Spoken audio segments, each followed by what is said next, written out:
Welcome into Gamesthetic episode 198 after the Game Awards 2024 that we were not live for because my internet decided to take a dump, so it didn't happen. That's trademark Sparky3 tech problem. I guess if we're not sick, we're going to have tech problems. I think we've had like one successful year of no problems. Well, no, because John was sick. So we've never had a successful year for the Game Awards. And I think the first year we ever did it, someone left midstream, so... Yeah. So that's true. I think so. So yeah, we've never had a successful year of watching along with the Game Awards with this show. We're still going to keep trying. One of these days, it'll go perfect, no problems, no sickness. It's going to be great. But we do got both the boys. Zach, welcome back, buddy. How you doing? I'm doing good, which is funny when you say that because it's not even the fact that your internet was crap. It was just like the entire city you reside in was out of internet. Oh yeah, no, 100%. I legitimately was so angry because I thought it was me for the longest time. Because like even John, well, John, when you sent that map later on that showed it, that's why I put that message. I was like, this map may not be updated because it was just around my place. Yeah, so like he checked for me. It was only around his place at the time. And I was so angry because I thought it was me or my computer. I reset my modem multiple times. I was trying to update everything on my computer. I thought it was me. And then it's like it was all, still annoyed, but it was like low key, like a sigh of relief when the map updated. And it's like, okay, it is just an outage for the area. I don't have a personal problem that needs to be addressed. But yeah, still very frustrating though, especially when it was apparently a phenomenal Game Awards. I did rewatch it today though.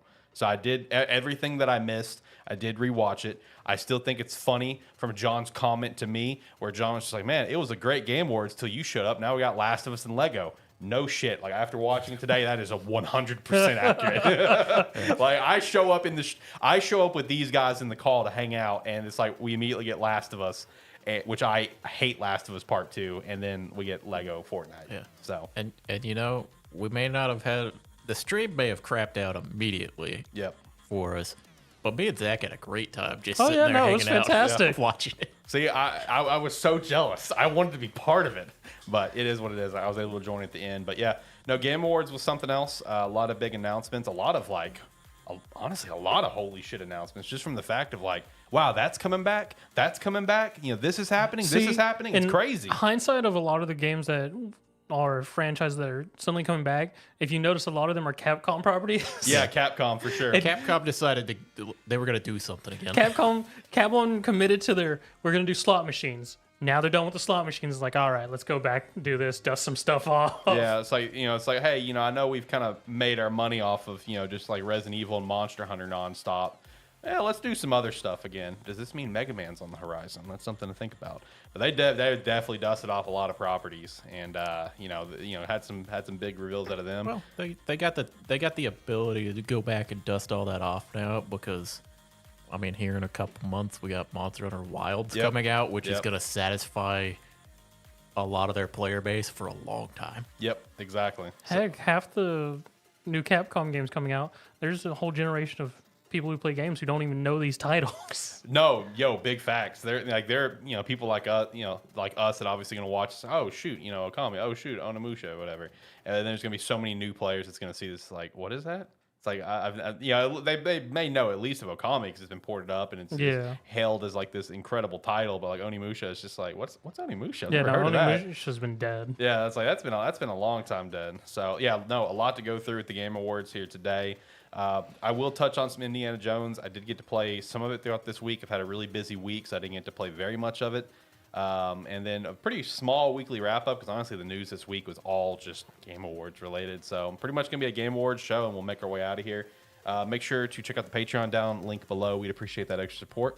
As well as check out some Agent Ink and Rogue Energy, both with the referral links and promo code Sparky3 with Agent Ink, get 10% off.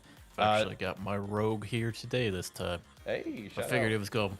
It's like, yeah, we're going into it. I'm gonna need to wake up a little bit. Yeah, especially when you got Saturday Night Main Event. That's you're getting ready to watch. Check out, shout out to that for sure.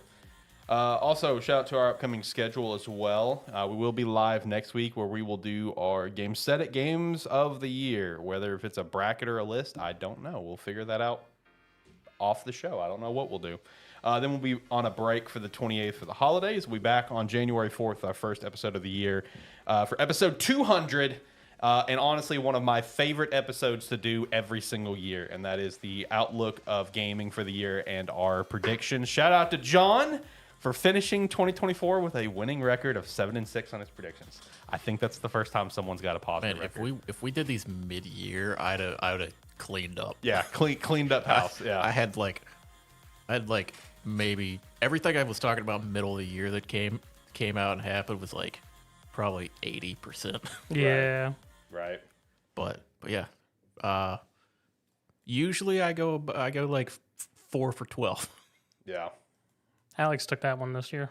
Oh yeah, no, I went bad. I took a couple of the ones that he gave up on doing and going for them, and those are some of the ones I missed. Yeah. So I went 9-16. So I always do a shit ton of predictions. Zach went 3-4-1. That one is still pending. We'll roll that over to next year. But yeah, winning record over here with a 7-6. A shout out to that. So we'll see what we want to throw out into the world on episode 200. Which is going to be approaching a really stacked year of gaming, honestly. And God bless, a stacked first quarter. Yeah. Like February and March We got are a front-loaded year. Yeah, March is pretty heavy right now. Yeah, they are like February and March are just packed up right now, man. It's ridiculous how packed they are.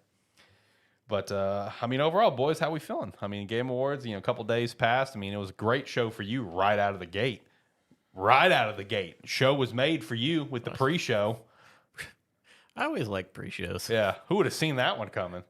Pre-shows are great because it's where announcements that like the general populace aren't probably going to get excited for, which means that's usually where a lot of stuff I'm going to get excited for comes from. Right.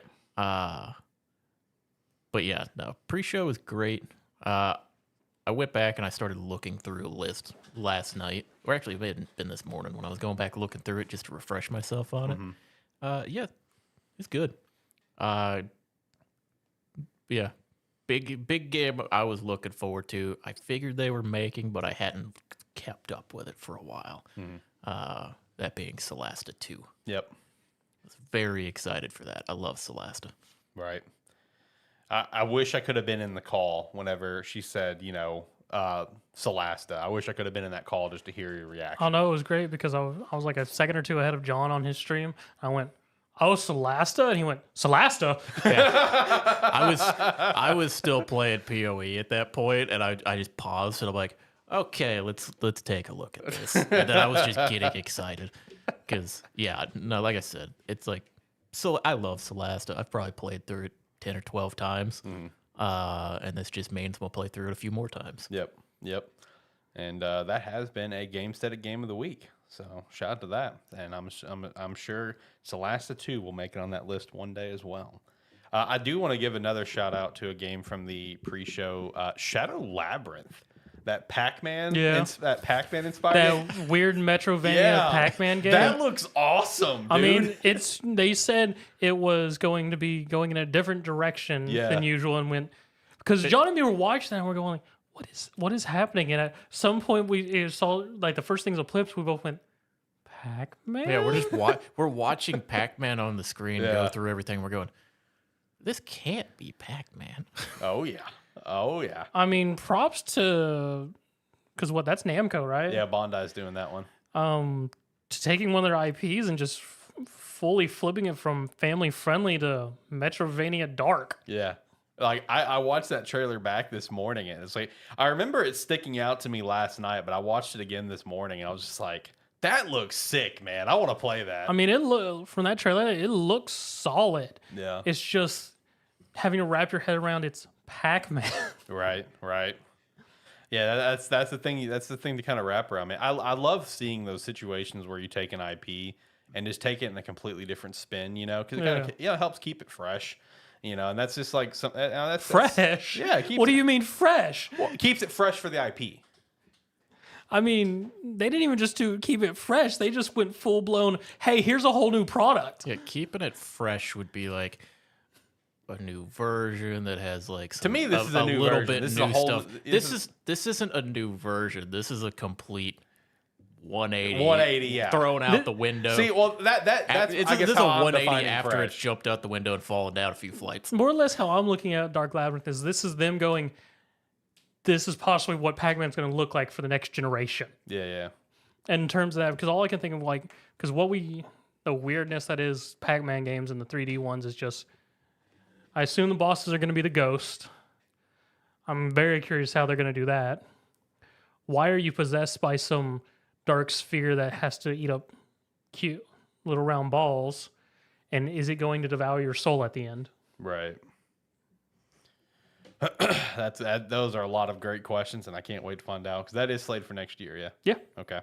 I didn't look it up because I don't remember the name of it, but there were a couple great moments in that show where it's like, I don't remember if it was pre-show or not, where it was just, you recognize the name, you see the game that they've made before, and you go, wait, you're doing what? Yeah. Because it was the creators of Sifu. Oh, this yeah, soccer yeah. game. That was wild.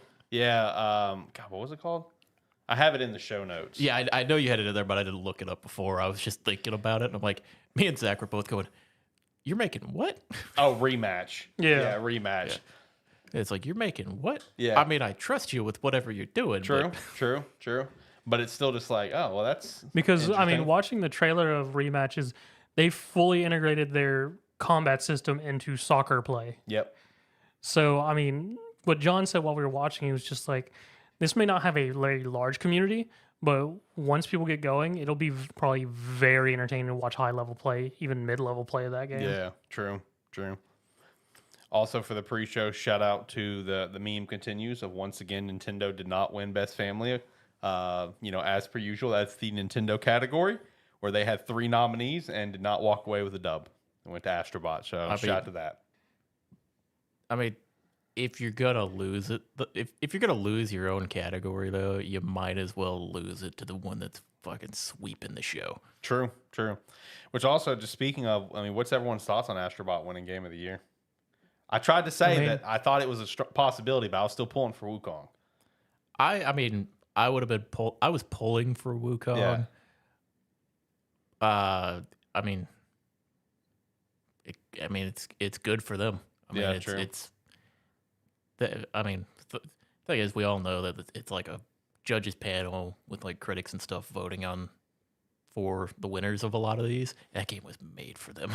True. I'm just glad Elden Ring did not win Game of the Year. Astrobot deserves it. It's one where a lot of people are a little bitter about it, I think. Oh, yeah. Because this year in particular had like the Game of the Year category is like everybody has planted their flag on their game more than usual. Yeah. But yeah, no, it's like Astrobot winning. I mean, I'm not salty about it. It's still very much a game that deserved that nominee and the win. As John was saying, I'm pulling for a very specific game and expecting Wukong, but I mean, I'm not displeased or anything about it. Astrobot definitely deserves it. See, like, I haven't played Astrobot. I still really want to play Astrobot. I will be playing Astrobot hopefully soon. But, like, everything that I've seen about it, like, when I first saw it and I saw the general reception around the internet, like, I just felt like, okay, I genuinely felt like, I think I said it like a month ago, I was like, I really think that this could potentially win Game of the Year. Like, it was just one of those games that I feel like just captivated the gaming community to, like, just a very unique, just fun level where it's just like, this is a game where it's just fun, period. And that's just kind of what's the most important aspect, in my opinion. Yeah. I was still really hoping for Wukong, but, like, by no means am I salty, because, like, for me, like, when I look at the list that we had, I mean, I really felt like, Astrobot or Astrobot, Wukong, or Metaphor, to me, were the 3 that could have taken it. Yeah. In my very firm opinion. I'm just happy Elden Ring didn't get it. The one thing that I do hate about this is all the people that have not looked into Astrobot or played Astrobot, or, it's just not part of their timeline, just completely trashing that it won Game of the Year because Black Myth didn't win. I'm just like, I love Black Myth. I've looked forward to this game since its reveal in August 2020, and I can tell you I'm not upset with Astrobot winning because I've seen what Astrobot's doing. See, my only thing, which I guess my thing is the whole panel of people who decide those awards and whatnot, even though there is voting and whatnot.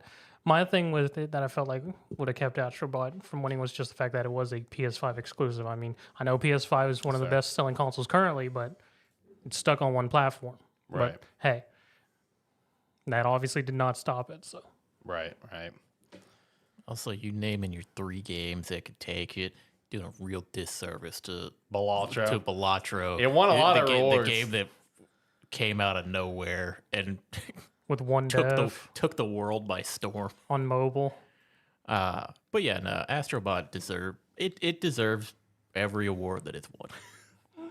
Just that melody, just all those very good scores, and then Balatro. Yeah. Yeah, with the Game Awards That was orchestra. my favorite thing. I was mentioning it when it was going through. Like, look at all these cinematically beautiful games, and we're about to watch cards being played. Hey, shout out to Balatro, man. That's another one that's just taken the world by storm, like legit. And it won so many awards. I mean, most of the categories it was in, it won besides Game of the Awards, Game of the Year, and I think Art Direction. I think that sounds right. Yeah, because Metaphor won Art Direction. Yep, it did. So yeah, no, if like I said when we were watching the show, we already knew Astrobot was like officially the new mascot of Sony. They were going to be Asobi's going to be able to do whatever they want with it for years to come. Them winning this award just like is the seal of approval to Sony to be like, hey, ball's in your court. Can we? What are you going to let us do? Yeah, and I saw some people talk about that. It's like they just like they were talking about how like it will never not be funny that Sony shuts down the Japan studio, which did like the original like Astro's Playroom or whatever. Not maybe not Astro, but whatever the first Astro property was on like the PS4. And then they get reformed to Team Asobi, and then they go on to win Game of the Year, but they shut them down originally because they did not have hits. And then they go on to win Game of the Year. Someone's like, that will never not be funny. Because pretty much Team Japan Studio, Team Japan, or Sony Japan, whatever the name was, all it is Team Asobi now. Yeah. I mean, it's all the same people. It's just a rebrand, basically. Yeah, but they just got to do what they wanted to do. Yeah. You know, which, I mean, you know, they talked about in their speech how they were inspired by Mario and Nintendo, but did not drop Nintendo. Shout out to that. You know, dancing around that. They didn't mention Mario either. They just, Yeah, they did. Yeah, they just danced around it. They danced around it because when he no, he said Super Mario Brothers in like '89 or whatever. No, he said he mentioned that the year and that a platforming game came out and opened the doorway for it, but he didn't mention it. I swear I thought because in his speech he goes, and notice how I haven't mentioned either of their names. Yes, he said that at the end of his speech. Yeah. You know, I mean, it's fair. The inspiration's there because, like, we made jokes about it when the trailer came out. It's just like, all right, Nintendo won't make Super Mario Galaxy 3. It's like, fine, I'll do it myself because that's basically what it looked like. It looked like it was like Super Mario Galaxy style, you know. So a big shout out to that. Also, another shout out that I wanted to give with the Game of the Year, whatever, is shout out to the Larian boss.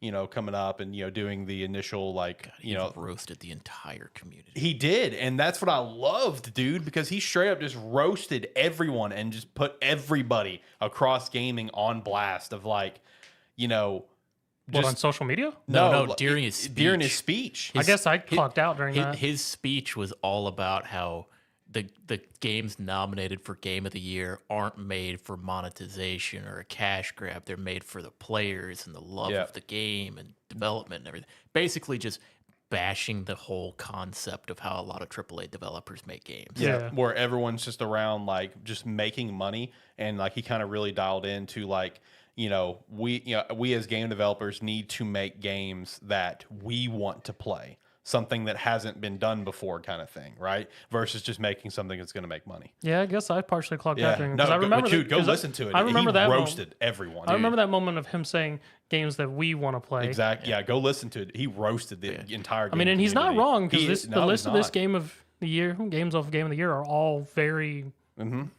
well put together games that almost no one, as far as I'm aware, have complained about in terms of content, play, and all the that quality and everything. And it's like he gets to stand up and do that because they just last year they swept every category that they were in pretty much. And also like their past game, Divinity Original Sin 2 and Divinity Original Sin, they've got the library of games set back for the people that have played them and been following them to be like, this dude knows what he's talking about, and now he's got the world's attention from Baldur's Gate 3 to where he can say all this and nobody can discredit him for anything. Because right now he is like Larian is one of those studios that everybody will look to now and go, whatever they're making is going to be good. Yep. So he can say that, and nobody can look at him and be like, well, he doesn't know what he's talking about. Yeah, and I really hope some of the bosses that were in that audience that may be making some sort of crap, some sort of crap monetization game, whatever. I hope they got offended. I hope they not you, HoYoverse. Keep doing what you do. Yeah, they're fine. They're doing their thing. God, my favorite thing from the Game Awards potentially is the amount of controversy that came out with the Game of the Year, like the games that were nominated for Game of the Year. Then we get to the Players' Choice voting, and we get the most controversial one, which was Elden Ring, makes it in there. We get Black Myth Wukong. Yeah. And then we get like 3 mobile games. Yep.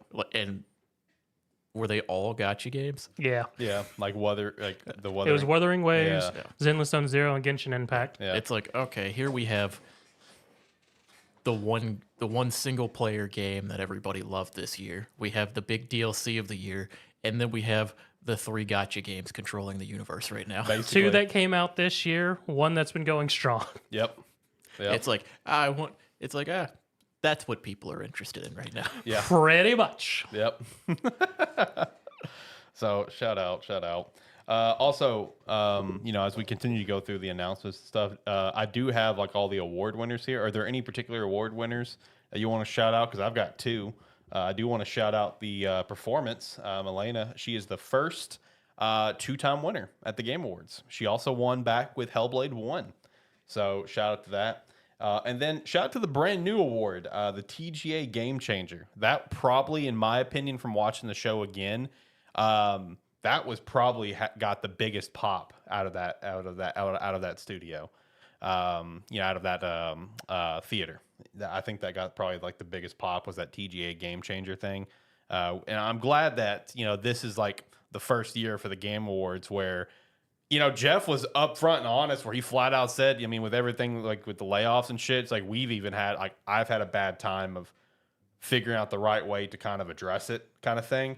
So it's like, it feels like, all right, well, I'm kind of moving in a little bit at the right direction. There was no, from everyone that was there, they've confirmed, everyone that was there has confirmed, hey, there was no please wrap it ups. So that's cool. Everyone just got to talk and say whatever they wanted kind of thing. Actually really gave a chance to acknowledge layoffs and stuff. So yeah, shout out to the TGA Game Changer, man. I like seeing that we're kind of moving forward, acknowledging that stuff. That reminded me of Larry Boss Finn when he was doing his speech as well. Mm-hmm. He was like, because he also had to get that jab at Keeley because he was like, and if you, it's like for the one of you that gets to win the award and come up here, if you get kicked off the stage a little bit earlier than you wanted to, you'll always be invited back next year, and you get to talk as much as you want to. Yep.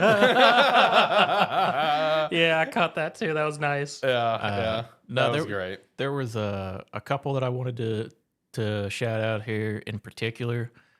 Ongoing game usually has been dominated by like Final Fantasy 14. Historically, like No Man's Sky. No Man's Sky was in there. Yeah. It's like they've been winning it. And Helldivers 2, a game that came out earlier this year, managed to actually beat out some of these mainstays of the category. Yeah. And the other one was community support. The one category Baldur's Gate 3 was available to win this year. They won. Yep. Which further adds to what you're trying to say. Yeah. Kind of just shows they're still maintaining to like please their community. It's like some of the other games that were in there it's like they probably would have had a better chance if Baldur's Gate wasn't in there. Yeah. And I wonder how much of this is you see Baldur's Gate, click Baldur's Gate because of how much people love the game. Mm-hmm. But that also says something in and of itself. Right. Only one I really want to shout out is adaptation, because we had actually a phenomenal year for adaptations, honestly, and just go into Fallout. I mean, I guess in my mind, just Arcane hype from a couple years ago, but no, Fallout was fantastic, and honestly, I'm sort of actually happy it beat out Arcane. Yeah. That was a shocking one in the moment, though. Like I said, when we heard that, I had a theory of it because when when the awards were announced, Arcane wasn't finished. That's Yeah. true. That's fair. It was like still, we were still waiting on episodes. Yeah. And that probably played some factors in. But So- also when we were in the moment we were all chatting, it's like one thing to point out is like how much like Fallout like honestly kind of took over the world. I mean, Fallout did strong because like I mean, it pushed people to the game. because like even some of my family members who, I mean, vaguely have a sense of what Fallout was because they probably seen me play it. Yeah. They ended up watching Fallout, and like my sister specifically started asking me questions about it because she told me stuff about the show. I went, oh, okay. Yeah. Yeah. No, the Fallout made sense, and I'm actually kind of glad it won because it is one as well as like people I know that do not play games were asking me about Fallout And because became they were watching invested it. in that Yeah. universe Yeah. after the Prime series. Yep. Yep. And the other one, just want to note, wasn't a surprise winner, but esports athlete with Faker. Oh, yeah. Faker's just had a phenomenal year. Because is he retiring after this year? I think it's unclear right now. Okay. I don't know. I haven't heard if he is. But just based after the events this year, I'm just waiting for the Faker documentary Bro, yeah. because I would watch that. Yeah, no, it's one where in any esports category where you see T1 or you see Faker in the category, you expect it to be the winner. Yeah. But more so this year than the past couple times he's been in it. Yeah. I think this one in particular was like a more deserving win Right. than Yeah, and maybe some of the times he's won in the past. Yeah, I Yeah. more or less feel like the same way because like some of the previous times he was in it, I mean, he lost one year, I'm pretty sure. But like one of the first years, it was just like because he was a top player. But this year it was very solid. Yeah. I wonder if he just got all the trophies in a closet or if he actually doesn't put up somewhere. It's like, oh, I'll get another one of these. That was funny when they started doing like esports categories and stuff. I went, oh, it's time for league to dominate the next few minutes. Yep. Last two that I'd want to shout out in terms of the award winners is shout out to content creator Queso. That was awesome to see. Loved that. Did you see his reaction to him winning? Oh yeah, loved it, man. Love Case. Case is great. And then also narrative with Metaphor. Metaphor on just such a powerful story throughout the game. Still haven't beat it yet. I have kind of put it down for the moment, but just the whole premise around the game itself, man, just very, very powerful. So I'm glad to see that one took home narrative. That's pretty cool. Yeah. Best action game of the year. Black Myth Wukong did get its win there. Yep, it got something. That's all that matters. Yeah, it got something in there. Glad to see it happen. Oh yeah, for sure. You know, after the long development of the game, just the yearly updates, the long We've been so wait, excited yeah. for it, and to see it walk away with the success and a couple awards to go along with it. Yeah, and let's not even we could all be happy with it. let's not even discredit like we said at the beginning. You know, other awards elsewhere. I mean, it won Game of the Year with Golden Joystick, stuff like that. So just overall, happy to see the success of Black Myth Wukong. They just added the boss rush mode. I think is what they just added. Plus, like I think they finally added a map. I think they finally added a map. Doesn't need a map. But they did add boss rush. I think is what it is. Yeah, they were talking about that's what they were talking about, boss rush mode and being able to go through it. So that'll be interesting. I also thought it was funny when they accepted their award. They made sure to note that our game is definitely not too hard for new players. They did say that on stage, so that was pretty funny. So shout out to that. Basically, like, you have no excuse. Go beat it. I feel like that's calling me out right now. Did you beat it yet, or have you just kind of put it down for the moment? I know you were towards the end. I put it down for a little bit. I'm at like right before the end of the game. See, I'm still at the part that you hate in that third area. But yeah, no, I'm basically at the end of the game. I just haven't beaten it yet. Gotcha. All right, let's jump back to some announcements. So one big announcement was Witcher 4. So, we just had that news recently where it's just like when Witcher 4 gets revealed, it'll release 1 to 2 years later. So clock's ticking. You got till 2026. Let's see the game. Yep, and with the trailer, we're starting from my understanding, a new set of games following. I always forget how to say her name. Siri, yeah. Which people are pissed about, and like I still have yet to finish Witcher 3. That's on me.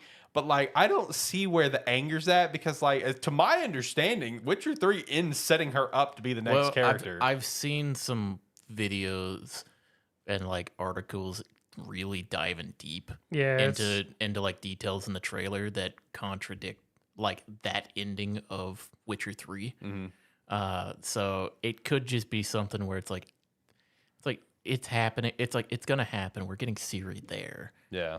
It's like some of these little detail things we're gonna find out as we learn more information about it. It's a little early for people to be getting mad at it. Yeah, I also understand, like, from what I've kind of gathered from this, is like the main saga of books, which, you know, the games are not adaptations of the books, they are inspired from the books. CD's always made that very clear. But the main saga of the books, not the spin-offs about Geralt's adventures, like the main saga, Ciri becomes like the kind of the rotating like main character anyway. So it's like everyone's so mad that she's the main character. I'm like, but I'm not a diehard Witcher guy, but to my understanding, this is supposed to happen. So I don't know why we're mad. Yeah. That's the thing. I think I saw an article or something where it was being said. It's like, yeah, it's like Geralt may have been the driving force behind it, but Ciri has been the focal point of the story. Yeah. So it's like leading to her being the Witcher makes sense.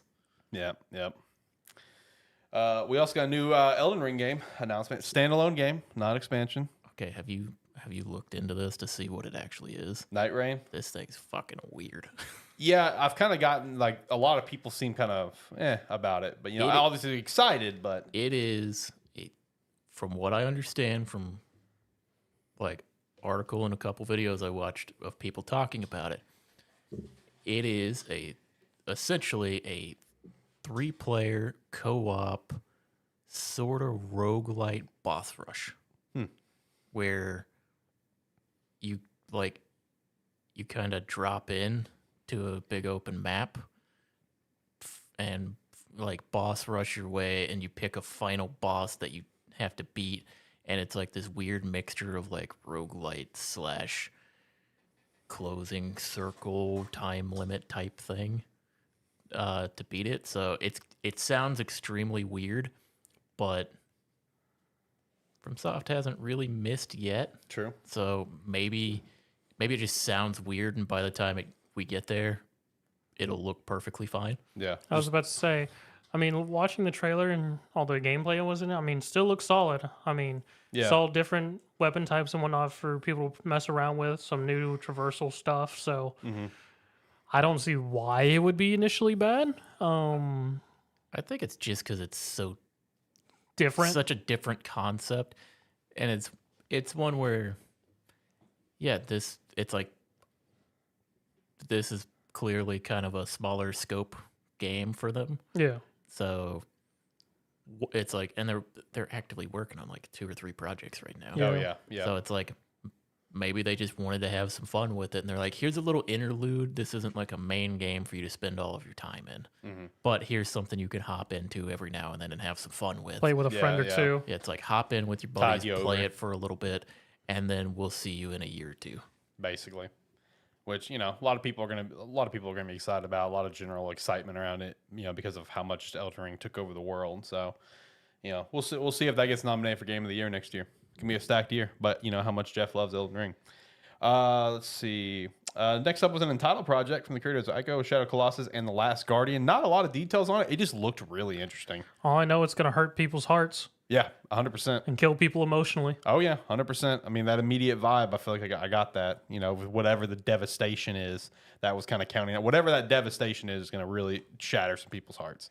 Plus, with just kind of what they do anyway, you know? Yeah. But hey, it's good to see they're working on a project with that little teaser. Got another look at Outer Worlds 2. Woo! Loved the setup for it, where it's just like they kept talking about the two Part 2. No, that's how they do all their trailers. Yeah, where it's just like Fallout, New Vegas Part 2. You know, just throwing that stuff in. That was great. Loved that. So. Outer Worlds is a fantastic, fun little shooter game. Yep. So I mean, I've been excited since their initial trailer, like 2 years back. So yeah, it's like seeing this one and hearing, because they kept emphasizing it's like with the first one, it's like some of the problems in the first one we've learned not to do in the second one. So and then we've added a bunch of stuff we should have added in the first game. Yeah, it kept being stuff like that. So I was like, I need to go back and play the first one again, to get ready to play this one. Yeah, because it's not. it's a great game. It's like I have a lot of minor complaints with it that kind of add up over time, but the game's still great. I mean, it's a fun, put together, quirky game. And it is very fun to play. So I'm gonna have to go back and play it again in preparation for the second one. Yep. And then next up was probably my game of the showcase, and that was Split Fiction, Hazelight's new game. This just looked so good. Hazelight's game's doing solid. I mean, and even when he came out to present his own game, he was full. He knew what he had. He had all the confidence. He came out. He was cocky as fuck. Dropping F-bombs. He knew it. He's like, "What's up, bitches? Last time I was here, I won. Check this out. It's gonna blow your fucking mind." Legit. Oh, like that could have basically been word for word. I mean, like he came up just with so much confidence, dropping F-bombs, not giving a damn. And even Jeff said earlier that, was like, oh, when Joseph's going to come up and reveal his new game, he's just got, the floor is his against our better judgment. And which, if you go back and watch their, like one of his original announcements of No Way Out, and just the full circle of, I've had 2 amazing games. I can't do wrong. We got this. Yeah. Hazelight's kind of entered that same realm of like when they're working on something, it's going to be great. Yeah. I will say I haven't played It Takes Two yet. It is one that I very much still want to play. But this looks sick, and I want to play this when it comes out. I mean, you and me played like halfway through A Way Out, which was fantastic, and then it's been nothing but praise for It Takes Two, and all of its highs, lows, and very detrimental emotional triggers. It is brutal. It is brutal. That game is unbelievable. I love It Takes Two. Like just the from the gameplay standpoint to the story and just the narrative, everything about it's fantastic. So Split Fiction, the whole concept of going between like a fantasy and a sci-fi, kind of universe. Yeah, the mix about it. Like, God, I'm so excited. Looks so good. Yeah, dude. This is going to be nominated for Game of the Year. It going from like you said, going back and forth from fantasy to sci-fi. And it's like in the fantasy world, like you have your dragon that grows up over time that you eventually ride, and then they cut to science fiction. It's like, well, you have this little ball that becomes your exosuit that gets more powerful over time. I'm like, what the fuck is happening? This looks awesome. I mean, that's what Joseph said in the trailer itself. It's like you're in for a fucking wild ride. And I mean, I'll be very curious because all of Hazelight's games have also been very focal on two-player and having gameplay mechanics that requires 2 people and working together. So I wonder how that's all going to work in with their mixture of levels in this time around. Yeah, true. That's a good question, especially potentially those spots where they'll both be in their own worlds or opposite worlds of each other. Potentially. That's a good question because I think for the most you're part, always going to be you're all in one or the other. You're always in one or the other because you felt you both ended up in the same. Because the whole setting is like they're at some thing where these riders get absorbed, get put in these bubbles that shows their own books, but because there's 2 of them, it's the machine's having problems going. What are we doing? I assume you go from sci-fi and then like where you should be going to the next sci-fi world. You then 100% transform back to fantasy. I'm just saying it's not going to shock me if there are moments where you're in both. I was about to say it won't be surprising to me if towards the end or mid game it starts freaking out. And there's constant level switching. Yeah, like that wouldn't shock me, especially with a guy like Joseph leading it. Also, the fact that it's about to be 2025, and one of the developers making some of the most highly anticipated games is purely focused on making couch co-op games. True. Oh, it's fantastic. And it's like, that is not something that I think any of us would have expected to be like, yeah, it's like this developer, they only make couch co-op games. They only make hits, and they're going to be nominated for Game of the Year again. Yep. It's like, we just don't get that anywhere else. No, and you're right, because like there's really no other studio that dials in like that. You know what I mean? Like other studios, they'll make multiplayer games and be like a 4-player online co-op or something. But like a game that's designed to be couch co-op, it's Hazelight and nobody else. A game from the ground up is like you have to have 2 players to play this game. Like it almost feels like it's like an untapped well of potential. It really is. Because it's a well that was obviously pretty prominent back in the day, to some extent. But like now it feels like it's just completely untapped. I mean, because the couch co-op genre more or less evolved into the initial multiplayer competitive. Yeah. And that's where it went off to, and most people sort of put couch co-op aside. Yeah. Yeah, I did want to mention because the foresight they had as well, because like with No Way Out. Oh, Way Out, yes. Or A Way Out. I said it wrong the first time. I said it, I was like, that's not right. But yeah, with A Way Out, they knew they designed a game that required 2 people to play, but not to, like, you would both be playing the same story. So they had it in the game where only one of you had to buy the game. That's what I was going to say. Friend pass. And you could just invite them into it, and it would load it up. Yeah, all the other person had to do was download this free trial thing, and it would allow them access to play the whole game with the other person. Yeah, as long as one person had it, that's all you need. Yeah. And it's like it's like deciding you're making co-op games and then having that realization of being like, oh, people aren't going to want to buy this twice. Yeah, we'll just give it to the second player for free while they're playing. Yep. It's like that's another level of like understanding your customer base. Yeah, it's goated mentality, man. Like, and again, I feel like it's just an untapped well of potential that they have tapped into. It's like, this is where we're gonna make all of our money. Let's go. We're gonna have great memories along the way. So I wonder if anyone else will ever try to do something like that. We'll see. I'm gonna be honest. Next time he announces their 4th game, I'm assuming he's just gonna be decked out in gold and stuff. Oh yeah, 100%, 100%. He's gonna be just bursting out onto the stage while interrupting Jeff. Be like, this is my show now. Hey, this is my segment. Go away. I own the Game Awards now. Next up, we got a full. I guess it was a full look at Borderlands 4. It was a first look at our Vault Hunters for this edition. Yeah, we got a look at our 4 Vault Hunters, some of the new areas, a bit of shout outs to some old characters, some weird reference to there's some cybernetic psycho war going on. Yeah, some war. I've seen people like there's a little discourse. People aren't the happiest with the designs of the new hero or the new Vault Hunters.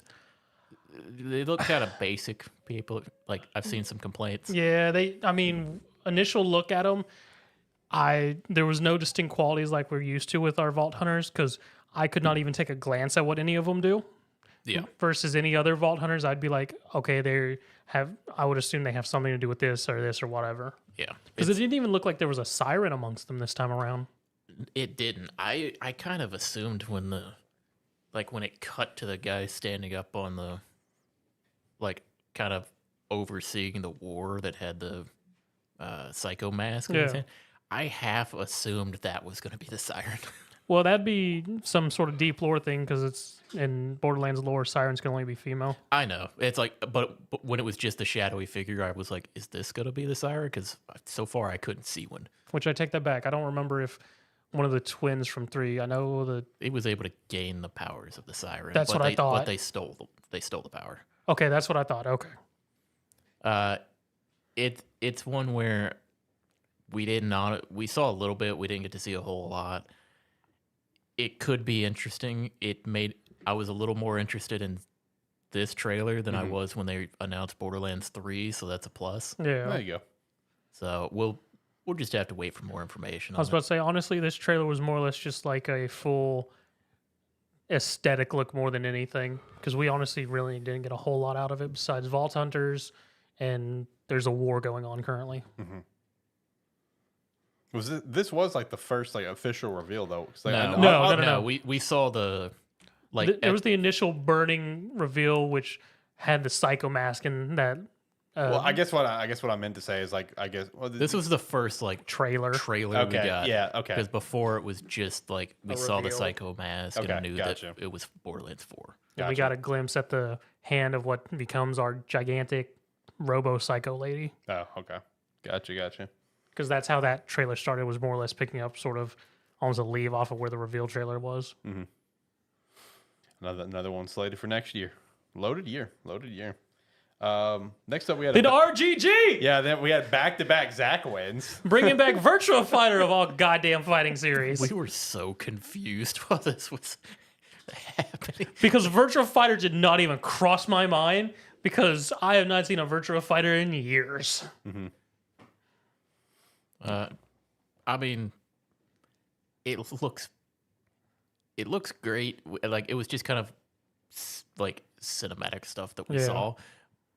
But if that's any frame of reference for what the game is actually going to look like, this game is going to be fucking beautiful. Oh yeah, no, Virtua Fighter is going to look fantastic. Yeah. But yeah, it'll be cool to see it. Did they actually say anything about it? I didn't think so. No, I just said it's back. That was it. I assume we'll see it again at Summer Game Fest. Yeah, and we'll probably see it sometime again. next year. We got a Fatal Fury coming back. We got a Virtua Fighter coming back. Yeah. Soul Calibur next, please. The fighting community is coming back into it. Soul Calibur next, please. Yeah, fuck off. Wow.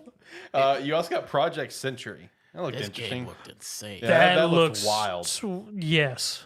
I mean, I'm hoping it's a new IP because, I mean, it could be a Yakuza, but I'm very unsure. Yeah, we both thought it was a new Judgment.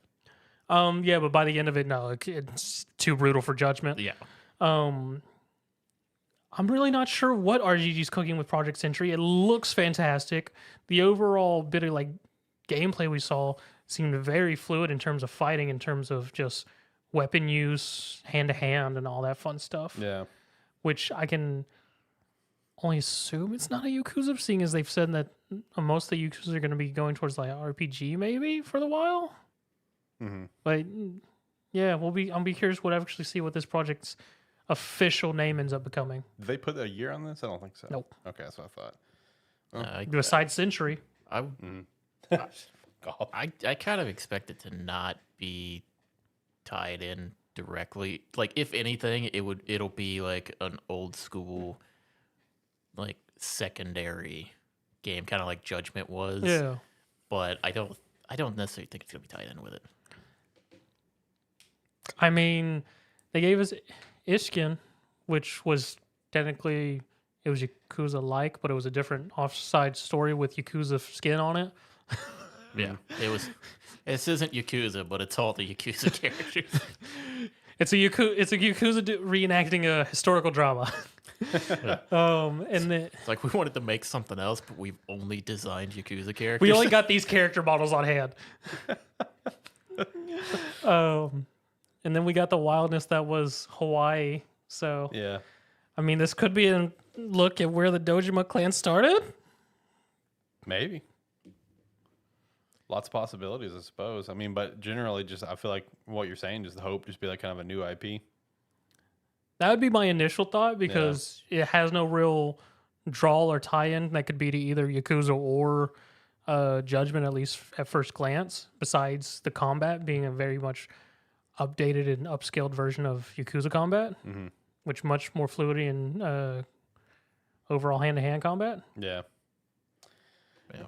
And Then we got another wild one. who had Turok on their bingo card? Yeah, for Nope. real, for real. One of the games, let's dust something off and bring something back. Turok Origins. Because like It started. It had like the jungle cut with like the big mountain or whatever in the background. I think it was about like 20 seconds and I went, Turok? I just started laughing because my brain had said Turok, but I was like, I'm not gonna say it because it's not. They're not doing Turok, and I'm just sitting there laughing the whole time. And then Zach goes Turok, and I'm like, surely not about that time we see like the the dinosaurs. dinosaur, and I'm like, oh god, it really is. It's really Turok. Whoever had Turok on their bingo card, fantastic prediction from you. Yeah, props. There's like, I think there's gonna be a new Turok soon. We got to see what looked like some gameplay. Did we get some gameplay in it? It a little bit, yeah. Yeah, we got a little bit of it. It looks pretty good. Yeah. It better be. Yeah, especially to dust that off. It looks pretty good. The last Turok game I think was on PlayStation. Yeah, like 64 PlayStation, right? It'll be I think it was like 2006. Actually, yeah. Now that you 2006 mention or 2008. I think they had a Turok game on the GameCube. They did, didn't they? Yeah, I think there was one on the GameCube. Yeah. But yeah, no, PS2 and stuff. That'll be really cool to see how they're updating it to bring it back. Right. Like what are you gonna do to make kind of stand out kind of thing? Just like this one, we already mentioned earlier. Another property getting dusted off. Onimusha, Way of the Sword. Who had Onimusha on your bingo card? Kudos. I always have my fingers crossed for an Onimusha. I never voice it, but Never voice it, but it's there. Because Onimusha was a fantastic series, even while watching that trailer.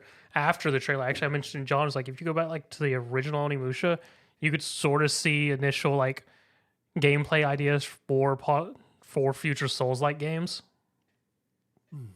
But the last Turok game was in 2008. There you go. So it's been a hot minute. So that was a PS3, Xbox 360 generation then, right? Yes. Yep. And the last Onimusha game was, the 2006 one, Dawn of Dreams, which was on PS3, I want to say. Nope, PS2. It was still PS2 then. Damn, hot minute, man. Hot minute. Last Onimusha on the PS2, and now we have a brand new one coming out for Xbox and PlayStation. I'm assuming Xbox. I think it had Xbox on there as well. I mean, it would make sense. Yeah, so I mean, shout out to that, man. Shout out to a couple properties getting dusted off and coming back, man. Who would have had those in their bingo card? Got a new look at a Dying Light game, Dying Light the Beast. So shout out to that. Got an extended look at Mafia: The Old Country that was revealed earlier this year. Looked pretty solid, very cinematic, which I mean that's kind of the approach that these games kind of are. Yeah. But looked solid. I mean, it does look very solid. I'll be curious to see how it game flows and whatnot, seeing as we're going from kind of more modern kind of thing. To, to what was it, early 1900s in Italy or whatever. So where they got both cars and horses going. Yeah. This was one where I'm like, I don't know if like I just underestimate how popular the Mafia series is, but this felt like it got a very large amount of time allotted to it for its trailer and everything, just in comparison to a lot of stuff. And the entire time I'm like, Mafia of all things. Yes. I'm like, I don't know if I underestimate how popular it is, or if they're just like, maybe if we show enough, people will get excited for it. Yeah. It's very much in the cult classification. Have you played all three? Yes. Okay, so I was going to ask you this because I saw something earlier. As you know, I've only played the first one. So apparently this game is going back to like gameplay roots and ideas and mechanics similar to just 1 and 2 specifically. What makes that stand out from 3 as someone who hasn't played 3? 3, so 1 and 2 would feel similar to like updated like older PlayStation third-person shooter games. Yeah. And more or less focused on story and gameplay involved in the story, versus 3 was very much you just go do a mission, don't really interact with the world at all unless you want to, and just get through killing everybody to finish the story and collect your guns and whatnot. Okay, so it's just this one, them saying that it's more, akin to like 1 and 2 is just them saying like, hey, this is going to be more heavy narrative driven. That and more world immersive. Okay. Because I think 3 had a lot of cool stuff you could do in the world.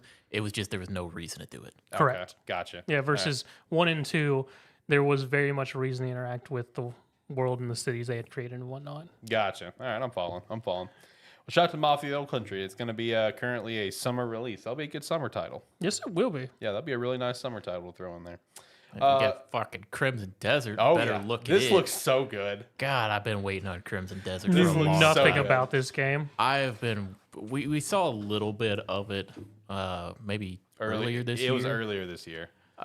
This was announced like 4 or 5 years ago, or like it was initially like it was like known about for the community that was kind of around it. But yeah, I've been looking forward to this for a while. It's for Pearl Abyss, people behind Black Desert Online, a similar combat system, which is what the game is known for.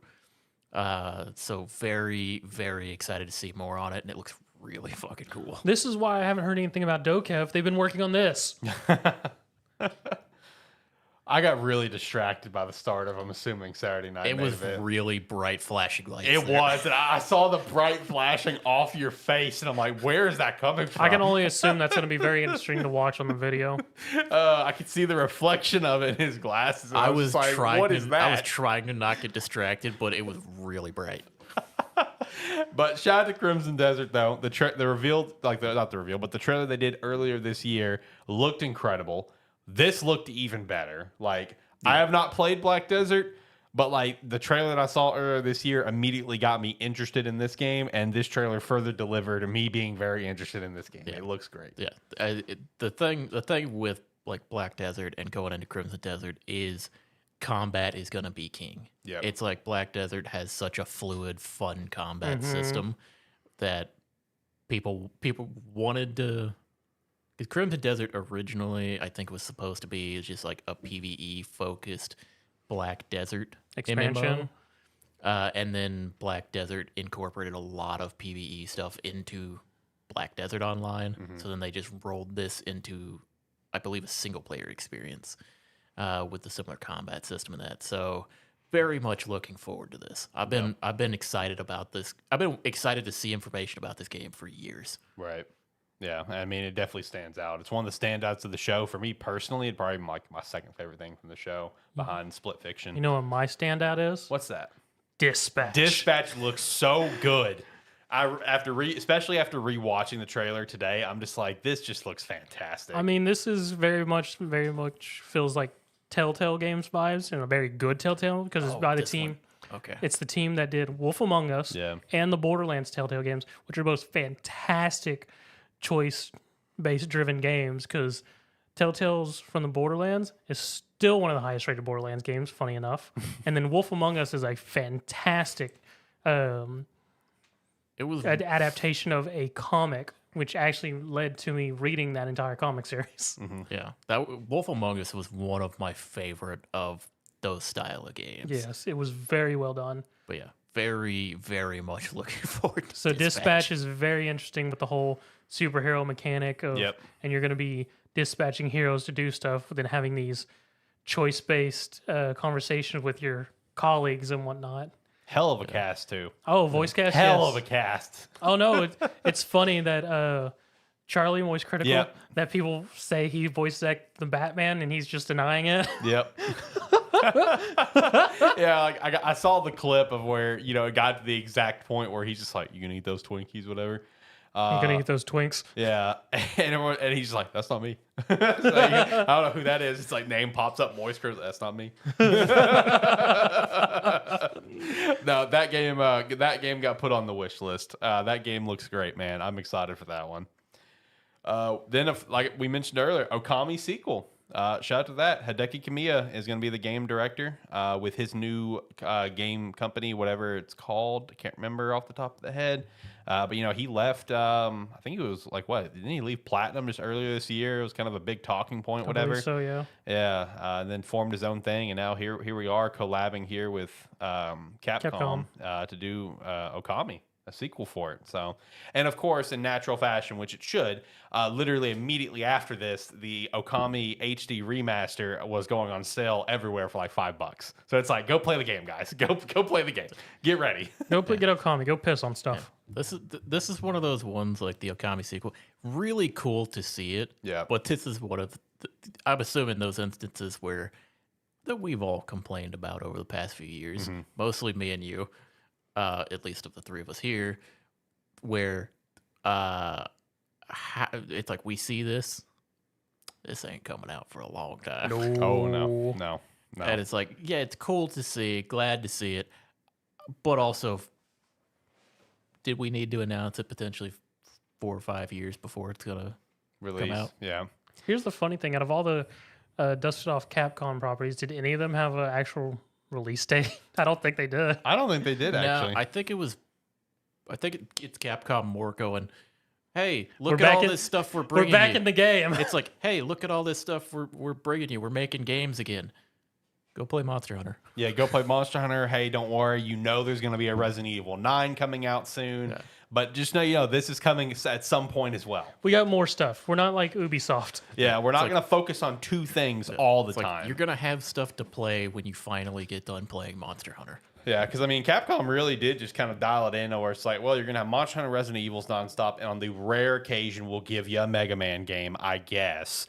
But we're at Monster Hunter and Resident Evil. So it's just like, now it's like, oh, well, hey, here's all this. Yeah, it's like, here's all your hopes and dreams coming true. Can you say it like that you didn't get a whole revamped Battle Network collection? Love that thing. Have yet to actually dive into it, but I love that it exists. It's on my shelf proudly. And then the last announcement was Naughty Dog's new IP, Intergalactic: The Heretic Prophet, which didn't really get actual gameplay. It was just got a name drop, didn't we? It got a name drop, and it yeah, was and then kind just of like a cinematic trailer, trying to give you a vibe of what it would potentially be, like a sci-fi bounty hunter type game. I'll tell you this one thing that kind of like, I'm not sure if I'm a big fan of that with the vibe of the game. But if I remember right from the description of the game, everything's that's gonna happen is all gonna take place like on a singular planet. It's just like, what's the point of the space thing then? Like, I understand we're a bounty hunter, we're trying to maybe do one thing, whatever, but it's like, we don't need to see the spaceships then. yeah, exactly. We don't need to see the Porsche spaceship, It's just a setting, God, bro. no, I know it's the setting, but it's like I get the vibe that we're gonna go to other places. They needed advertising. They did. There was a lot of it. There was a lot of it in that trailer. That few minutes in that trailer, there was a lot of it. But the one thing that reveal also tells us is that it gives us Naughty Dog's next decade slate of the Intergalactic remastered, the Intergalactic PC port, whatever. It's like, well, we know they're slate for the next decade, so there we go. It's one where cool to see that they're working on something. They're doing something different. Yeah. I can't get excited for it because I don't know anything about it other than bounty hunter stuff. Yeah. Still very early. Didn't have enough of it didn't vibe with me, just this initial trailer. It may have vibed with some people out there. But for me, I was like, okay, well, I'll see you next year if you have something more to show me. See, the thing that vibed with me about it is that, well, as much as I detest part 2, for the most part, Naughty Dog makes like a very sound quality game, right? Because my detestment for part 2 is just the narrative. I think the narrative, but the game is great. And the thing is, I think you were probably in the minority. Oh, on 100%, this. 100%. You're just like, this is you always emphasize your stance there, and I'm like, yeah, everybody else likes it. I was about to say, everybody else likes Last of Us Part 2. They just hate Abby. I don't think the narrative is that strong. I've stood my ground on this, but it's a sound built game. There are some high moments. Last of Us Part 1 is a good game. All the games they've done in the past, good games. So it's like I see Naughty Dog, I'm just like, well, it's gonna at least be a good game. Yeah. I'll get it. At the very bare minimum, it'll probably be a 7 out of 10, 6 out of 10. I gave Last of Us Part 2 like a 4 out of 10 for me personally. That's the one rare exception. But the very bare minimum is just gonna be a good game. So it's just like, well, I guess we'll see more when we see more. So, but I mean, overall though, the Game Awards was damn good show because there was just a lot of like just interesting stuff that you never thought you would see. I was talking to somebody about it earlier today, and me and him were talking. He was like, "Yeah, it was sort of a weird Game Awards show. I mean, it was good. It was built for all of us people in our 30s." Boy, you ain't lying. I felt my age come out a little bit in that show. Yeah. I could see it. I could see where some of that is because I know a lot of these. Yeah. A lot of these are games coming back. Right. But there's one in particular for me where I'm like, the beginning and the end of the show were the announcements that I got really hyped for. Yeah. Celeste and Crimson Desert. Celeste and Crimson Desert. I'm like, these are games that I've been waiting on for a long time. Yep. Most people don't know what these games are. Yeah. We all three of us were able to take something away from this show as like just immensely excited. I mean, you with like Celeste and Crimson Celeste Desert too. Like it was. Yeah. I think that was before you. Yeah, that was popped off before for a him. little while. Yeah, I was like, fuck the rest of the show. I'm happy already. Yeah, it's like you're done. I mean, you had your double games there with Virtua Fighter and Project Century, whatever. I mean, Split Fiction, which all of us are going to be mutually excited for. We're all mutually excited for Dispatch. I'm looking forward to Crimson Desert as well. I mean, overall, it's just a very good show. Lot to be enjoyed from this one. A lot to look forward to in the next year or two. Dude, a lot to look forward to in just the first quarter. You know what I mean? Oh my Lord, this February and March. Boy, that was sort of nice that a lot of the initial trailers, like in the pre-show, going into the all opening very of the, early. It's like the first third of the show, everything had a date. Yeah, it was coming out either March, pretty much March. Yeah, because that's even what Joseph said with Split Fiction. He's like, but you only got like 2 months to wait. You'll be fine. Yeah, because I think the furthest out title was maybe an April date. Pretty much everything else was March or before. Yeah, in terms of stuff that got its dates. Yeah, because it didn't get a date. Celeste got end of year. Yeah. Or like end of 2025 is what it got. But other than that, it was like an August date. Yeah. Was the furthest one. Which, oh, by the way, I saw you followed or wish listed that Steel Hearts game. Did you actually play it? Steel Hunters? Steel Hunters? I tried.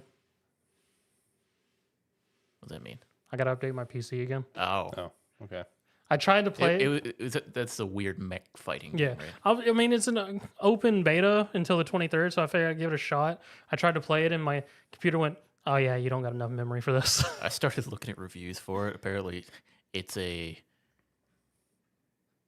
duos-based mech fighter where I think there's 4 or 5 other teams, and it's an extraction BR.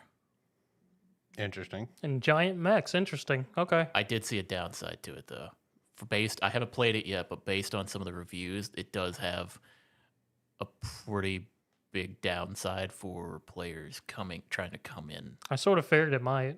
And it's leveling up a mech in particular gives you a straight stat increase for that mech instead of like upgrade points or something like that. Yeah. So it's just straight number increases. So as you play a mech more, your health, damage, everything goes up. So you ideally just want to play the same mech and don't want to jump which, around. Yeah, which is unfortunate because it makes it where I haven't played it yet. I still want to try it, but it makes it where trying different things or coming in later Is going to be detrimental makes it harder to get into until they get a good matchmaking setup, But which I will still probably try it just to get an actual opinion on it for myself.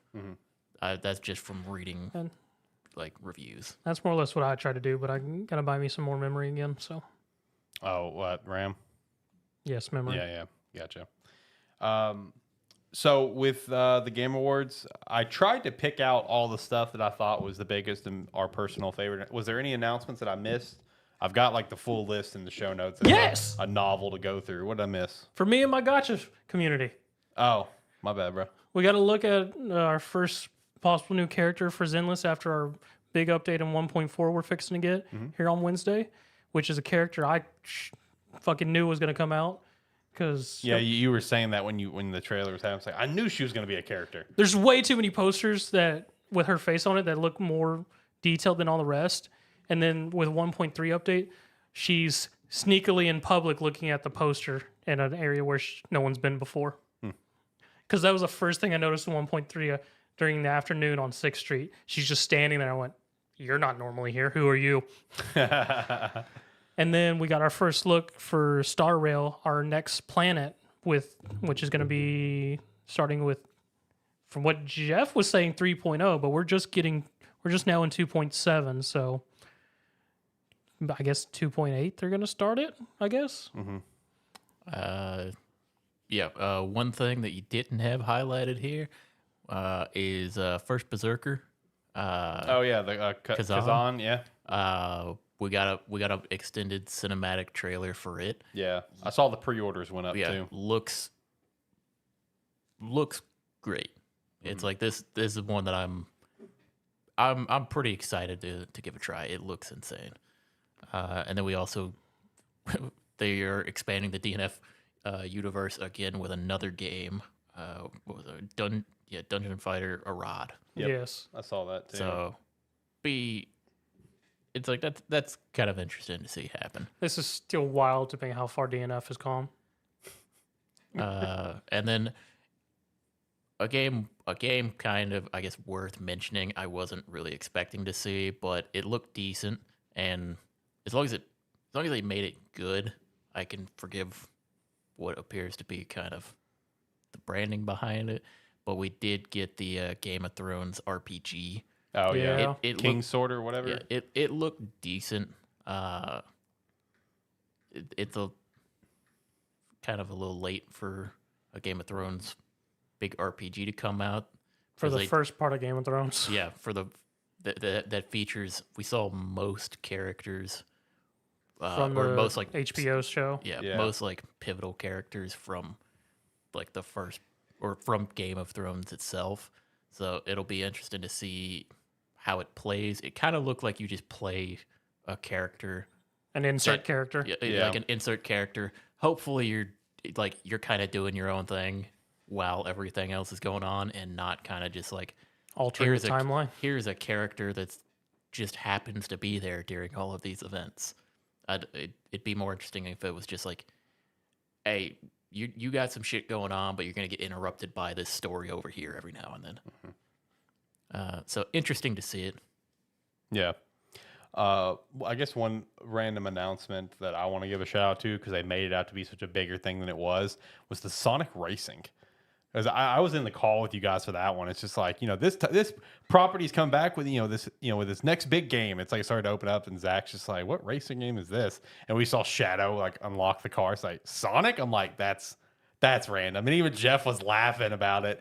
It's like, oh yeah, there you go, Sonic Racing Cross Worlds. And I'm just like, this feels like a really dumb announcement to make hype up a little bit, but all right, whatever, no big deal. But also, say one other one that me and Zach both kind of jumped a little bit at. We're a little bit surprised to see Double Dragon Revive. Yeah. Oh yeah. A new beat 'em up, a nice looking full 3D beat 'em up at that. Mm-hmm. Ones that I know other people are excited about: the Ninja Gaiden Ragebound. Yeah. And then everyone's favorite non-indie game, Dave the Diver and the Jungle. Nah, thank you for clarifying. It's a non-indie. Appreciate that. Yeah, we need to make that perfectly clear for everyone. Some people in the industry doesn't understand that, apparently. Then one that I may dip my toes and see if it's anything interesting is that Thick as Thieves game. Oh yeah, that did look really interesting, honestly. I saw that and I was like, this feels like a Zach game. It's like, that was my first thought watching it. That felt like a Zach game. Yeah. New Power World update. Shout out to that. I was just gonna mention Infinity Nikki, because I think you were trying to talk to us during this one, and we were just like, yeah, we're not paying attention to you. You were, because you were, and I went, I can't help you, Alex. The dress up gotcha game's on. Yeah, no. Christina's been playing it. She absolutely loves it. Also, Alex has also been playing it since it came out. That doesn't surprise me. Yeah, and because Andy hit me up asking for Christina's username for Alex. It's like, yeah, they've been playing it. Like, Alex been playing it nonstop since it dropped, and Christina's been a bit. Infinity Nikki has been the only thing to pull Christina away from my time at Sandrock, which she's already got like 150 hours on it in basically no time. Then we got a bit more look at a Frag Punk again. That game looks so much. I'm fun. glad you mentioned that, because I missed it when I was scrolling through. That is like the one like team shooter, yeah. that I look at and I'm like, I want to play that one. Yeah, that one. That one looks. We got like to see a lot more of the card effects, power ups in it, and then it's like I didn't stop and read them all, but we did get to see like a big shot of them just throwing cards out on the screen that could potentially be there. So very excited for that to potentially play that. Right. But I mean, overall, top to bottom, I think it was a really good Game Awards. I think the flow of the show felt really good.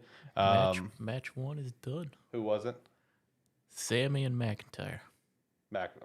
Drew won, obviously. Yeah, missed it, but yeah, obviously, Drew won. Also, shout out to Chelsea Green. She's going to be champion. Let's go. Yeah, we've been let's go. We've been fantasy booking that for a while. Let's go. Oh, I saw the post. It's like, shocking. Chelsea Green beat Bailey. I'm like, oh, it's over. It's over. It's over. It's Chelsea Green's title. Let's go. Speaking of games that missed their time, Squid Game Unleashed. Yeah, for real. That also missed its time, but people are still going to check it out for sure. Well, like I was telling Zach when they were showing it off, yeah, it's kind of missed the big window of it, and also it's funny that Crab Game, it looks better than it.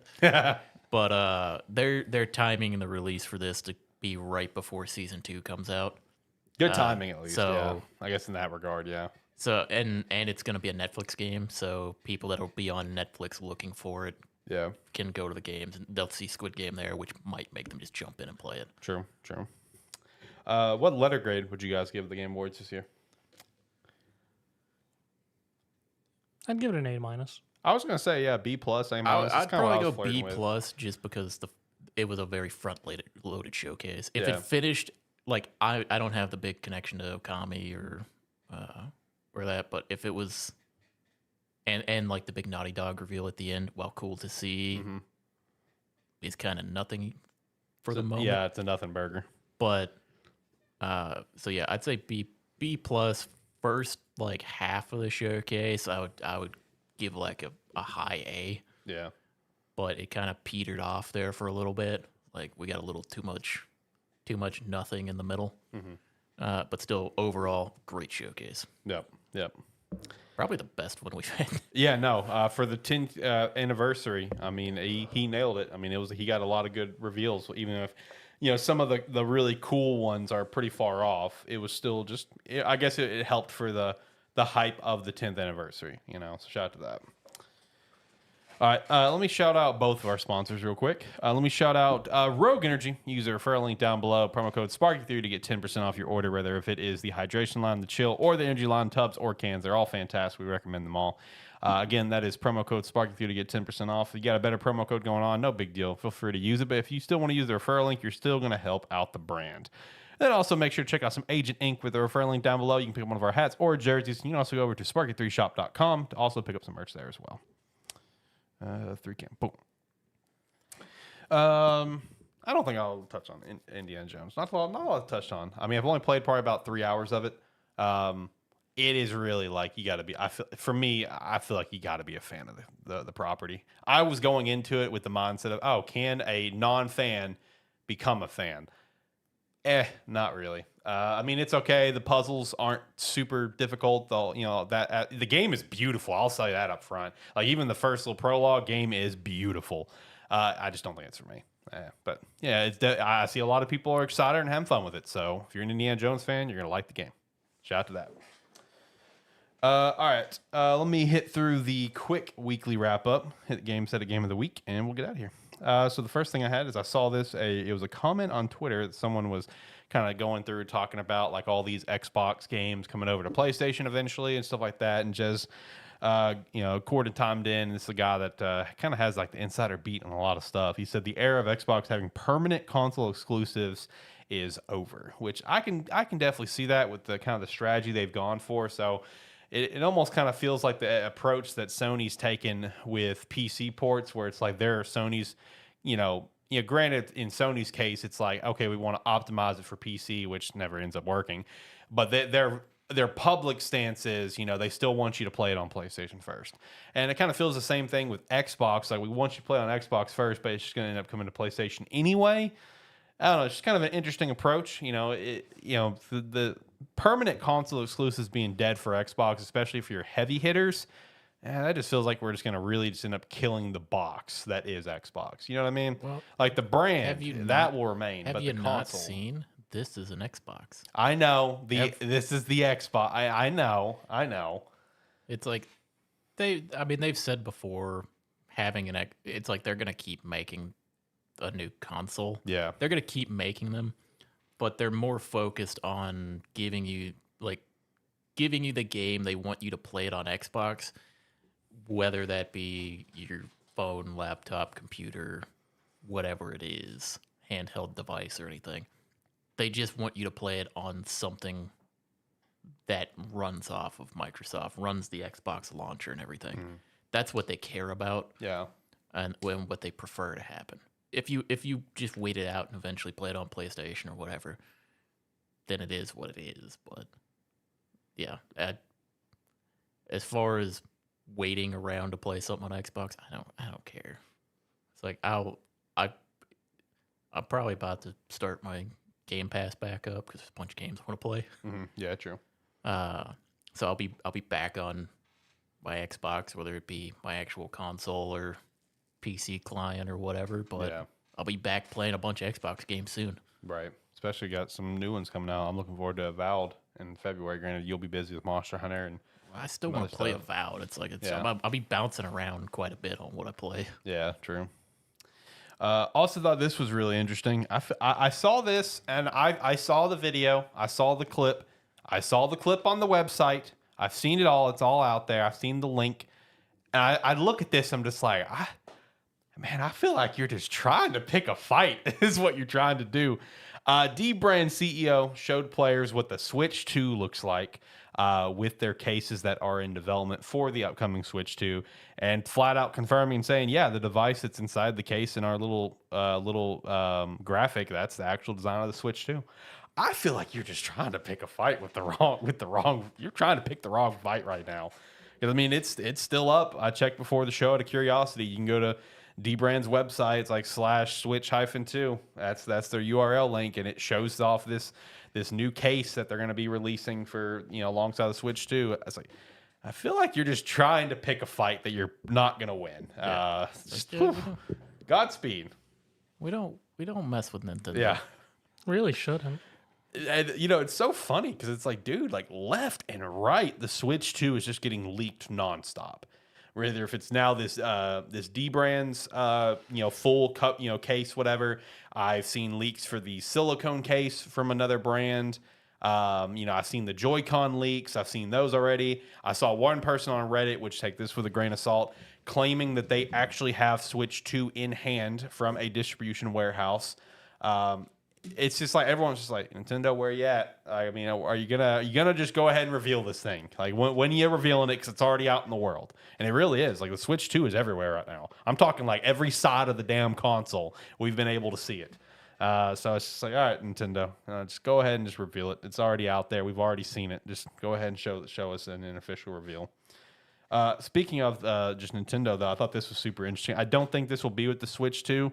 But it is something kind of interesting to think about. It was a patent that I came across involving basically what I'm just going to call adaptive Joy-Cons or joysticks is what I'm going to call it, where the patent is going to be all based around having like almost like a sand-like texture that's going to be built under the joystick, and it's going to give you the same aspect that the adaptive triggers give you. So like let's say you're walking through sand or snow or something in the game, it's going to be more difficult to move that joystick forward and have you that adaptive feel to it.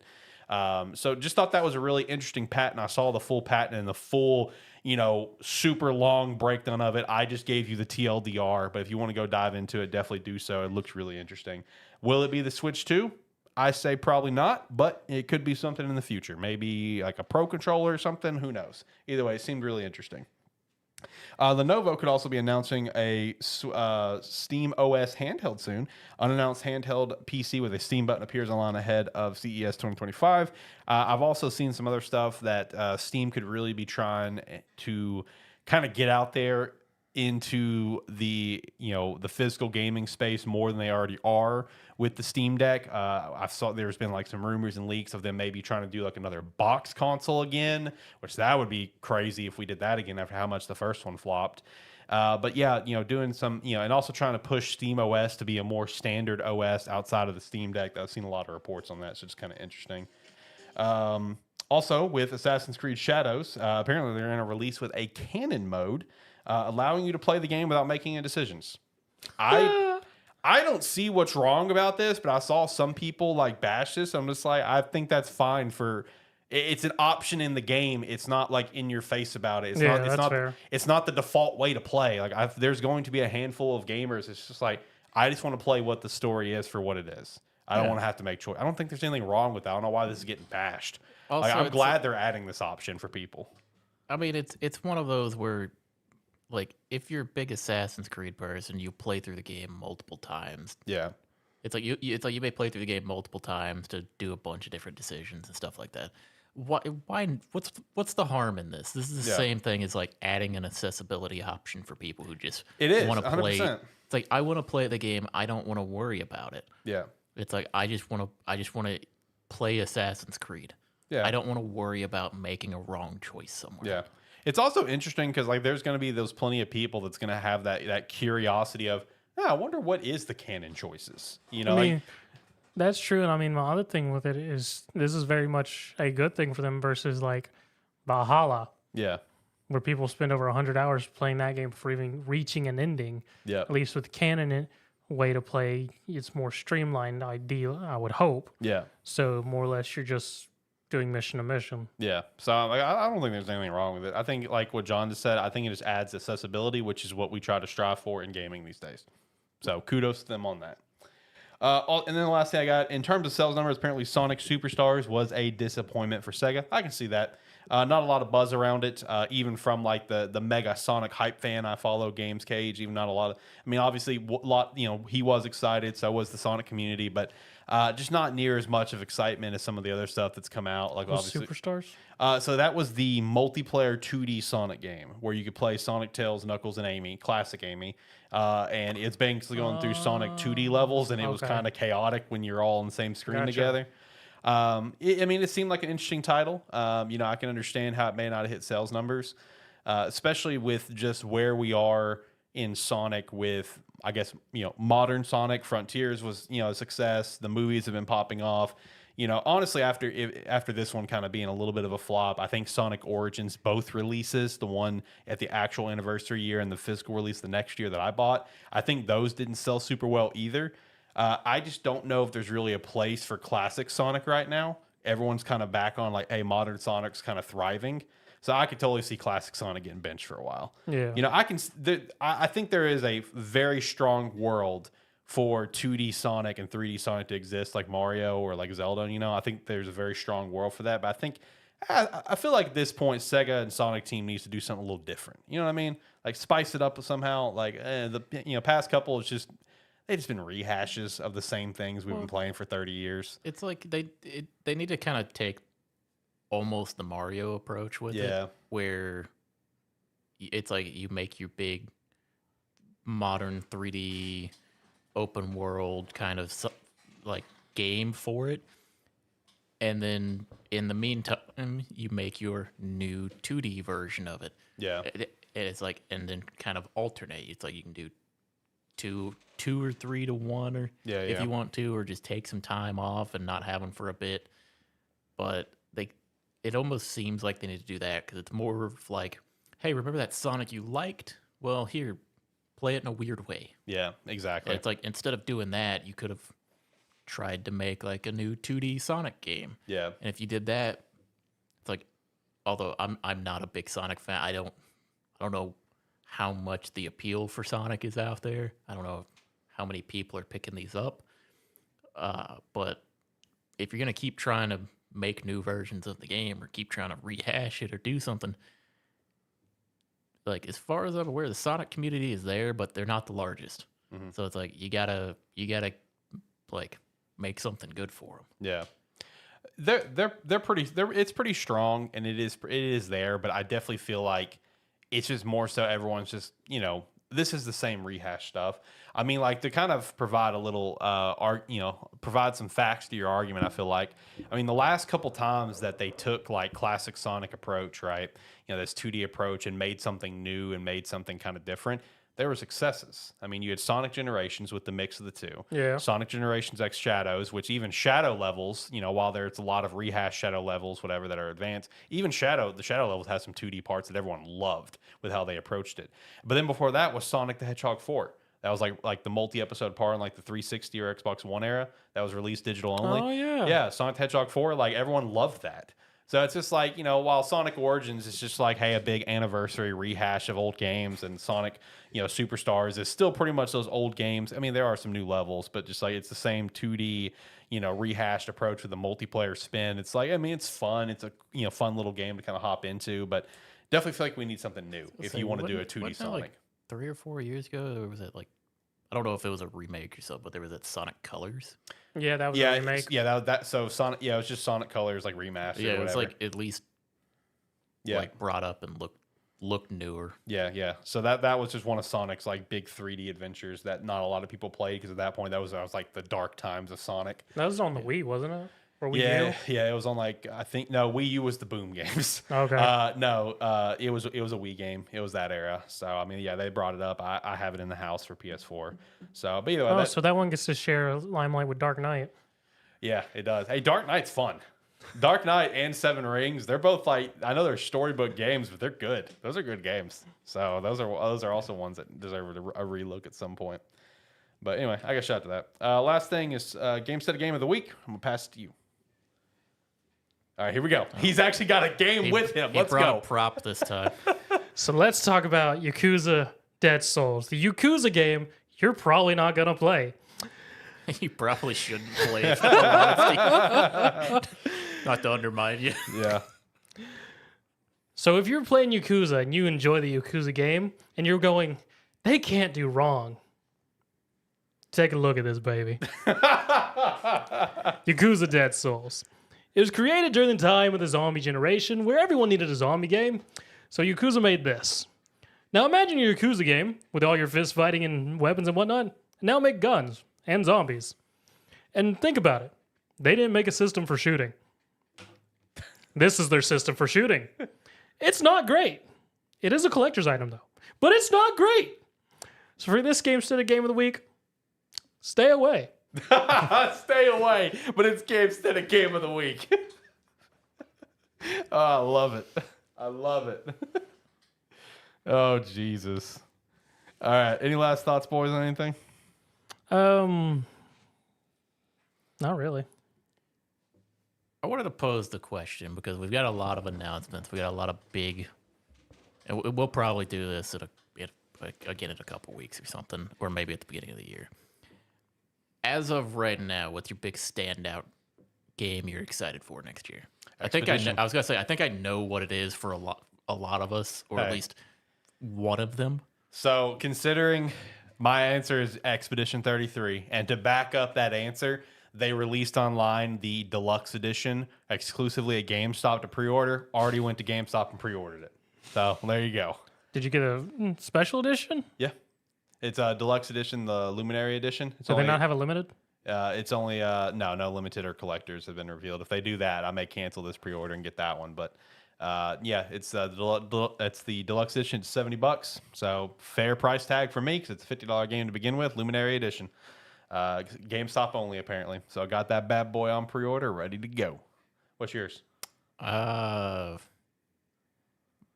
It's probably still Expedition 33. I'm obviously excited. I'm gonna play a lot of Monster Hunter. And like Celesta comes out next year, I'll be playing that.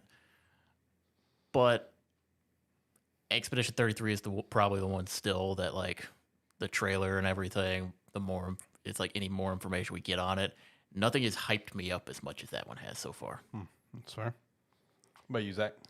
Based on what we have confirmed for dates, mine would honestly be either Suikoden 1 and 2 HD Remaster. That's fair. Or Altair Yumiya. Okay, I didn't know you liked those games. Yeah. Shout to that. I would say the second, like the close runner-up right now, and it could, if we get another trailer before Expedition comes out, it could overtake that, or it could overtake it later in the year, is Crimson Desert. Yeah, Crimson Desert, as of right now, is probably going to be in my top 5. You know, we'll dive into that with our outlook and predictions, whatever our most anticipated. But I think as of right now, off the dome, it might be top 5 for me. It looks really fun. Like, that just looks like a solid title. All right, well, let's hit the music. Let's get out of here, John, so that way John can watch Saturday Night Main Event in the comfort of his home. All right, let's go around the room. Like, comment, subscribe, rate, whatever your platform allows. Let us know how you felt about the Game Awards and whether you agree it was for all the oldies. Yeah, do everything he said and more. And if you like what you saw here, then we do these live streams mostly every Saturday about 6 p.m. Central Time. So come check us out then. Yeah, we'll be back next week where we do our Gamestetic Game of the Year, where it's going to be a list like we normally do, or we spice it up and we do a bracket like we did. I think it was like the quarter one or the mid-year bracket. We did something special or unique. I don't know. We're going to do something next week, and just kind of highlighting our favorite games of the year in some capacity. Shout to that. Will be a break after that, and then come back January 4th for episode 200 with the 2025 outlook and predictions. So thanks so much. Check out all the sponsors and stuff. Have a great day. Bye.